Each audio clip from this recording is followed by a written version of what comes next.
ito. Tignan mo. Hindi yan puro sabaw, guys. May mga Ikaw laman gumawa. yan. Marami. Oh. Ano yan? Chunky yan. Oh. Hindi mo lagi pa Ano ikaw yan? gagawa. Isipin mo yung ikaw kakain. Ano yan, boss? Pag ikaw ang gagawa ng mga ganito production, isipin mo, kung ikaw ang kakain. Diba? Wow. Masarap na, pero gagawa ka ng paraan para sumarap. Mas sumarap pa. Siyempre. Wow. Ayun yung lagi nasa mindset nyo. Meron kayong ginawa isang bagay. Kahit magluto kayo pasit canton, common lang yun, pasit canton lang yun. Pero pwede pa siyang pasarapin. Medyo akong gulay. Medyo ako ng ganito. Diba? Ayun yung mga, alam mo na, creative mo na yun.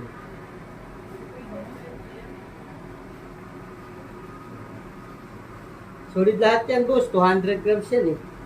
180 iba, iba 200. Wow. Hindi yan naka-separate niya, hindi yan naka-separate yung sabaw niya. Hindi yan halo. Kasi pag halo yung sabaw, siyempre mo, lalagay mo sabaw lang. Diba? Pero yan, naka-grams yan lahat.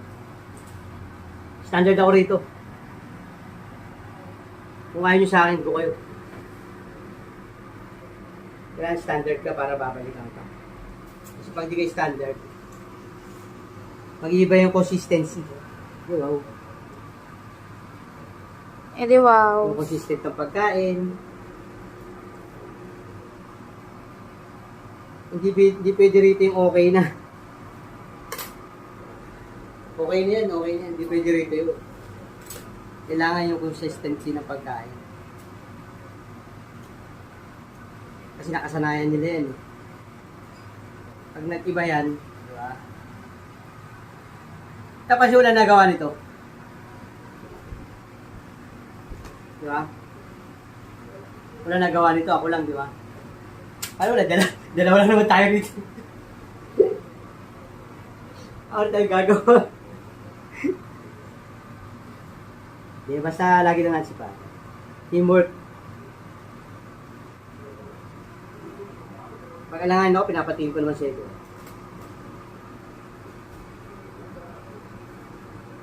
Ngayon, magsawa na silang isa pa eh. Hindi ako sila mapindi.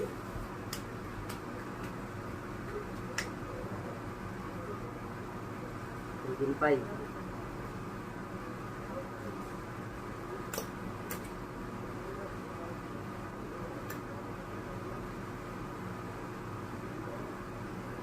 Solid lahat to, lahat yan naka-grams.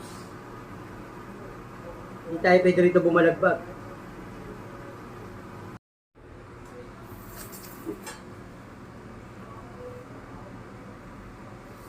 Paso mo natin yan. Yeah. Yeah. Yeah. Yeah.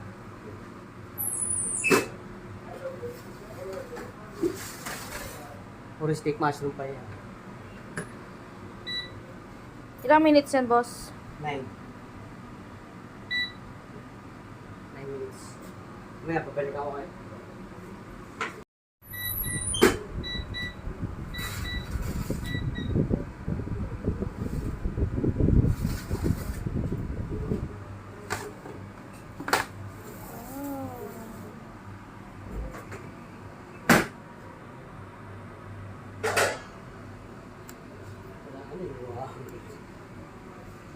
Okay na tayo sa steak and mushroom pie.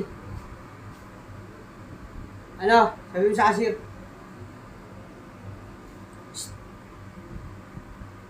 Ring, ano? Okay na tayo sa steak mushroom pie. Okay na tayo sa steak mushroom pie. Okay. Eme.